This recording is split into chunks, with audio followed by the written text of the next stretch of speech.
बिस्मिल्लाहिर्रहमानिर्रहीम। रब्बि इश्रह ली सदरी व यस्सिर ली अमरी वहलुल उक़दतम मिन लिसानी यफ़क़हू क़ौली। रब्बि ज़िदनी इल्मा सदक़ल्लाहुल अज़ीम। स्टूडेंट्स, लास्ट टाइम हमने इंट्रोडक्शन टू थ्योरेटिकल मैकेनिक्स की बुक से हमने चैप्टर नंबर 10 स्टार्ट किया हुआ था और उसमें हमने लास्ट टॉपिक जो किया था वो angular momentum and kinetic energy about the principal axis, और साथ मैंने आपको द एलिप्साइड ऑफ इनर्शिया के बारे में बताया था।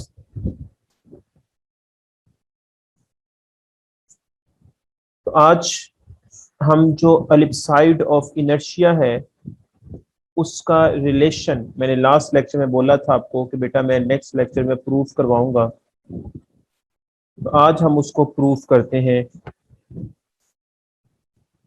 सपोज दैट 10.13 प्रॉब्लम है। Suppose that the moments and products of inertia of a rigid body are with respect to an xyz coordinate system intersecting at origin O are ixx, iyy, izz, ixy, ixz, iyz respectively. Prove that the moment of inertia of R about an axis making angle alpha, beta and gamma with the small x, y and z axis respectively is given by। तो वहां से हमारे पास बच्चों ये I की value generate होती है moment of inertia which is equal to I double X cos square alpha plus I double Y cos square beta I double Z cos square gamma plus 2 I X Y cos alpha cos beta 2 plus 2 I X Z cos alpha cos gamma plus 2 I Y Z cos beta cos gamma. तो ये हमें proof करना है। तो बच्चों सबसे पहले हमारे पास मैंने X Y Z coordinate system draw कर दिया। X Y Z coordinate system draw किया, उसमें बेटा मैंने एक मैस एम लिया, उसका नेम मैंने एम वी रख दिया, और उस मैस का ओरिजिन से डिस्टेंस, यहाँ पे ओ लगाना था वो भूल गया हूँ, तो यहाँ पे ओ लिख लीजिएगा। ओ से मैस का डिस्टेंस आर वी होगा, पोजीशन वेक्टर जिसको बोलते हैं। एक हमने नॉर्मल वेक्टर ड्रॉ किया है जो कि एक्सिस है हमारे पास, परपेंडिकुलर है, और फिर उस एक्सिस का उस मैस से डिस्टेंस जो है वो डी वी है। ठीक है, a unit vector in the direction of the axis is given by, तो unit vector direction of axis में वो क्या है, an unit vector which is equal to cos alpha I plus cos beta J plus cos gamma K. Then, if mv has position vector rv, its moment about the axis is mv dv square। वही बात मैंने अभी बताई आपको कि mv mess है और position vector rv है, उसका मोमेंट बताना है अबाउट द एक्सिस, एक्सिस के अबाउट जो मैंने ऐसे बनाया हुआ है एक्सिस। बेटा मैंने इस चैप्टर के शुरू में बताया था कि जरूरी नहीं है कि इसमें एक्सिस परपेंडिकुलर हो, कि किसी भी डायरेक्शन में हो सकता है। तो एक्सिस जो है moment of inertia, moment about the axis वो क्या होगा। वैसे बेटा मोमेंट का फार्मूला क्या होता है, I is equal to M V. ये बच्चों आपने प्रीवियस क्लासेस में पढ़ा हुआ है कि हमारे पास जो मोमेंट ऑफ इनर्शिया होता है वो बच्चों होता है I is equal to M V square. ठीक है, देखिए जरा, I is equal to M V square. ठीक है, सॉरी, मोमेंट ऑफ इनर्शिया होता है I is equal to M R square, लिखना है I is equal to M R square. Mass M mass है और आर उसका जो है वो शो करता है जो पोजीशन वेक्टर का डिस्टेंस होता है, जो डिस्टेंस होता है एक्सिस से। एम मैस है और आर जो है वो एक्सिस से डिस्टेंस जो होता है उस मैस का, वो शो करता है उसका स्केल लेना। तो अब बच्चों यहाँ पे m जो है वो एम वी शो करवाया हुआ है, और r जो है हमारे पास यहाँ पे डी वी है। ठीक है, डिस्टेंस है जो कि मैस से एक्सिस तक स्क्वायर आ गया। अब बच्चों डी वी स्क्वायर आ गया। ओके, अब यहाँ पे अब जो डिस्टेंस निकालना होता है, ठीक है, तो वो बच्चों आपको पता है वो कैसे निकालते हैं हम, वो ये लिखा हुआ है formula R V cross N. ठीक है, उसका मैग्नीट्यूड है। तो आर वी क्रॉस एन इसका मैग्नीट्यूड। ठीक है, अब क्योंकि डी का स्क्वायर था तो दोनों तरफ हम स्क्वायर ले लेंगे, तो फिर यहाँ पे भी डी की डी वी स्क्वायर आ जाएगा, और यहाँ पे भी R V cross N unit vector का स्क्वायर आ जाएगा। ठीक है, तो ये बता दिया, बाकी जाके ये सारी वर्किंग हो जाएगी कंप्लीट। ठीक है, मतलब ये आर वी क्रॉस एन, जब इनका क्रॉस प्रोडक्ट लेंगे तो हमारे पास यहाँ से यहाँ तक का डिस्टेंस आ जाएगा, उसके मैग्नीट्यूड का डिस्टेंस आ जाएगा। ठीक है, तो आर वी क्रॉस एन पहले निकाल लेते हैं आई जे के। तो आर वी हमारे पास क्या होता है, X V Y V Z V, और हमारे पास एन क्या होता है, cos alpha cos beta cos gamma, ये प्रीवियस हमने डिफाइन किया हुआ। इसको बेटा हमने क्वेश्चन नंबर 1 कह दिया। अब बच्चों इसको हम ओपन करेंगे क्रॉस प्रोडक्ट को, जैसे आई जे के को ओपन किया तो हमारे पास Y B cos gamma minus Z B cos beta I plus Z B cos alpha minus X B cos gamma J plus X B cos beta minus Y B cos alpha K आ जाएगा यहाँ से इसको open करने के बाद। अब बच्चों हमारे पास क्योंकि यहाँ पे स्क्वायर चाहिए था हमें, ठीक है, तो यहाँ पे मैंने दोनों तरफ स्क्वायर लिया। अब आपको पता है मैग्नीट्यूड का जब स्क्वायर लेते हैं हमारे पास अगर लिखा हो जेड मॉड है, ऊपर से हमारे पास क्या आ रहा था, यही आ रहा था ना, आर क्रॉस एन। ठीक है, यही आ रहा था ना बेटा हमारे पास उसका मैग्नीट्यूड। तो मैग्नीट्यूड कैसे ओपन करते हैं कि आई वाले कंपोनेंट का स्क्वायर जे वाले कंपोनेंट का स्क्वायर के वाले कंपोनेंट का स्क्वायर, जैसे ये लिखा होता है Z is equal to X I plus Y J plus Z के। ठीक है, तो एक्स स्क्वायर आ जाएगा आई वाले कंपोनेंट का square plus Y square plus Z square आ जाएगा। ठीक है, अब दोनों तरफ स्क्वायर लेंगे तो बेटा हमारे पास ये स्क्वायर रूट कैंसिल हो जाएगा, तो यहाँ से आ जाएगा हमारे पास जेड मॉड का स्क्वायर, पीछे रह जाएगा X square plus Y square plus Z square.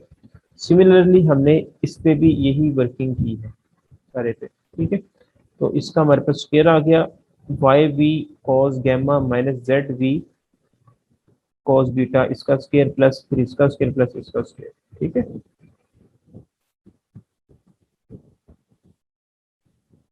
Next है बच्चों, अब हमने इसको क्या किया है, ओपन करना है a माइनस बी, इसका होल स्क्वायर क्या होगा, फर्स्ट वैल्यू का स्क्वायर प्लस सेकंड का स्क्वायर माइनस 2 फार्मूले का first value into second value plus, similarly इस तरह वर्किंग करेंगे, ये रेड से लिखा हुआ मैंने, प्लस फिर लास्ट वाले का स्क्वायर ओपन किया तो ये आ जाएगा। ठीक है, अब हमारे पास बच्चों यहाँ पे थोड़ा सा इसको हमने लिख लेना है, सिंप्लीफाई करें इसको, कॉस स्क्वायर अल्फा, ये बेटा इधर कॉस स्क्वायर अल्फा इसमें से कॉमन आ जाएगा, रिमेनिंग रह जाएगा Y V square plus Z V square, cos square alpha common, plus similarly X V square plus Z V square cos square beta आ जाएगा, plus X V square plus Y V square cos square gamma आ जाएगा यहाँ से, और minus बच्चों ये हमारे पास वैल्यू आ जाएगी 2 Y V Z V cos gamma cos beta minus 2 Z V X V cos alpha cos gamma minus 2 X V Y V cos alpha cos beta आ जाएगा। तो ये हमारे पास होगी। अब बच्चों इस सारी वैल्यूज को हमने पुट करना है इक्वेशन नंबर 1 में। ये जो इक्वेशन 1 मैंने कहा हुआ था आपको, ये स्टेप आपने बच्चों इसके बाद करना है डीवी, बट इसके बाद आपने ये स्टेप करना है, ये वाला ये साइड पे जो मैंने किया हुआ है, फिर उसके बाद ये करना है। ठीक है, तो उसमें क्या है हमारे पास, वो आई है, वहां पे समेशन नहीं लगाया हुआ था हमने, यहाँ पे बेटा समेशन भी लगा लें आप, क्योंकि सिंपल पहले ये फार्मूला लिखा हुआ है बाद में ये समेशन लगा लें, क्योंकि हमारे पास यहाँ पे जो मैसेज है वो nth मैसेज है v1 से लेके n मैसेज तक इस पूरे प्लेन के अंदर, तो उस वजह से हमने समेशन यहाँ पे ड्रॉ किया। ठीक है, तो summation M V D V square, तो बच्चों एम वी हमारे पास एज इट इज आ जाएगा, समेशन भी एज इट इज आ गया, और डी वी हमारे पास का स्क्वायर जो था ये इक्वल किसके है, डी वी स्क्वायर के इक्वल है ना, तो इसकी फर्स्ट वैल्यू क्या है, वो बेटा यहाँ पे आ जाएगी cos स्क्वायर अल्फा बाहर आ गया, Y V square plus Z V square आ गया, प्लस फिर उसके बाद summation M V as it is, फिर cos स्क्वायर बीटा बाहर आ गया तो ये वैल्यू आ गई साथ, प्लस फिर उसके बाद आ जाएगा समेशन एम वी, तो ये वाली वैल्यू, और cos स्क्वायर गैमा बाहर आ जाएगा। सिमिलरली फिर बाकी बेस ही हम लिखेंगे, देखिए यहाँ पे ये लिखा, फिर +2 ये आ गई, और फिर ये +2, और फिर ये 2 आ गई, minus sigma MV YV ZV cos beta cos gamma. यहाँ से बच्चों हमने देखा है कि ये वाली वैल्यू जो हमारे पास है, हमने पहले पढ़ी हुई है कि हमारे पास I x के इक्वल होती है, ये I y के इक्वल होती है, ठीक है, जिसको हमने बोला था मोमेंट ऑफ इनर्शिया, ठीक है। तो ये होती है Z के इक्वल होती है, और ये वाली जो वैल्यू है ये product of moment of inertia है अबाउट एक्स एंड वाई, ठीक है। तो ये वाई एंड जेड है और ये वाई और जेड है, ये एक्स एंड जेड है और ये वाई एंड जेड है, वही हमने लिख लिया X and Z and Y and Z, ठीक है। तो यही हमने जिस बच्चों प्रूव करनी थी, जो कि हम प्रूव कर चुके हैं। नेक्स्ट है बच्चों हमारे पास 10.14 प्रॉब्लम है, find an equation for the ellipsoid of inertia responding to the square plate of the length a about the XYZ axis shown in the figure from problem 10.7। बच्चों जो 10.7 जो हमने प्रॉब्लम किया था प्रीवियस लेक्चर के अंदर, ठीक है, तो उस प्रॉब्लम को यूज करना है, उस प्रॉब्लम की डायग्राम भी वही हमें यूज कर लेनी है। करना हमने यहाँ पे क्या है, equation for the ellipsoid of inertia निकालनी है, यहाँ पे निकालनी है बच्चों, equation for ellipsoid of inertia निकालनी है। तो ये भी हमने वैसे लास्ट टाइम लिखी थी, ठीक है, लेकिन उसका प्रूफ नहीं करवाया था, तो वो प्रूफ हम यहाँ पे स्क्वायर के रिस्पेक्ट हम कर सकते हैं, यहाँ पे दिया हुआ, यहाँ पे मैं आपको बता देता हूँ कैसे करना।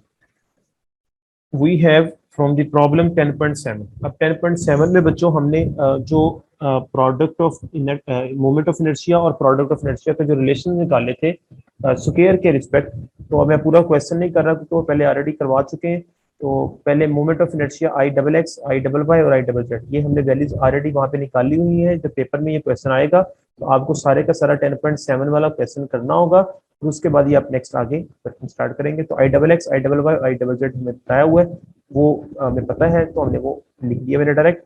Product of inertia I XY वो -1/4 m² है, और I XZ 0 होगा और YZ भी 0 होगा, क्योंकि हमारे पास वर्किंग जो है, जो हमने स्क्वायर ड्रॉ किया वो XY प्लेन के अंदर ड्रॉ किया, ठीक है।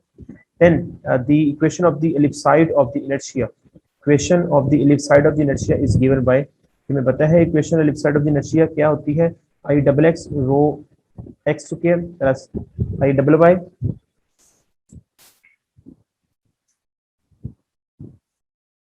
रो y square plus I ZZ rho z square plus 2I XY rho x rho y plus 2I YZ rho y rho z plus 2I ZX rho z row x which is equal to 1।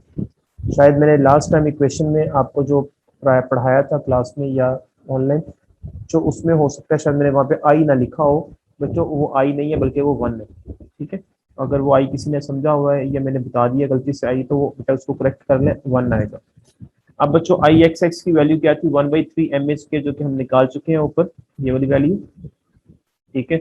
I YY की value क्या है हमारे पास, वो 1/3 m², बाकी as it is, plus I ZZ की value क्या है, 2/3 m² rho z square plus I YZ की वैल्यू -1/4 m², और ये वाली वैल्यू 0, ठीक है। आ जाएगी मेरे पास ये भी, और ये भी दोनों 0 आ जाएंगी, तो 0 + 0 + 1 आ जाएगा।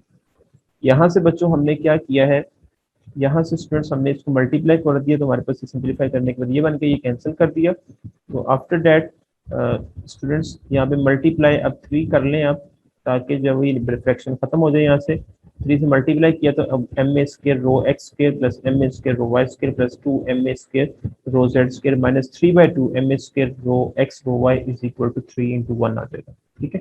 फिर अब हमने डिवाइड कर दिया m² पे भी, ताकि ये m² भी सारे खत्म हो जाए, तो डिवाइड किया तो rho x square plus rho y square plus 2 rho z square minus 3/2 rho x rho y is equal to 3m², ये हमारे पास आ जाएगा। तो यही हमने प्रूव करना था कि हमने 10.7 वाले प्रॉब्लम को यूज करते हुए, स्केयर वाले प्रॉब्लम को यूज करते हुए हमने क्या निकाला स्टूडेंट्स, यहाँ से हमने यहाँ पे equation of ellipsoid of the inertia निकाली। वैसे equation of ellipsoid of inertia क्या थी, जो जनरल हमने आपको पढ़ाई थी, वो I1 rho 1 square plus I2 rho 2 square plus I3 rho 3 square which is equal to 1 ऐसा था। ये हमने वैसे पढ़ी थी, मैं पता लिख के दिखा देता हूँ आपको। ये हमने पढ़ी थी कि देखिए स्टूडेंट्स,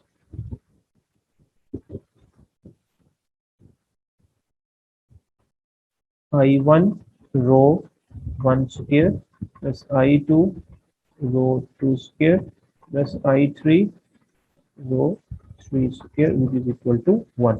ये हमने पढ़ी थी। और रो 1 रो 2 रो 3 हमारे पास ये रिप्रेजेंट करते हैं कोऑर्डिनेट ऑफ न्यू एक्सिस। ये हमने चीज पढ़ी थी, लेकिन यहाँ पे अब हमने जो हमारे पास रो I1 जो है हमारे पास बच्चों वो I1 I2 I3 डिवाइड होने के बाद वो इधर आ गए हैं 3/m² में। बाकी सिंपली हमारे पास ये जाएगा। तो ये हमारे पास बच्चों इक्वेशन ऑफ एलिप्साइड निकाल ली है स्क्वायर के respect. Hopefully students, you understand this lecture. If you have any problem, then write in comment box or in WhatsApp group. Take care. Allah Hafiz.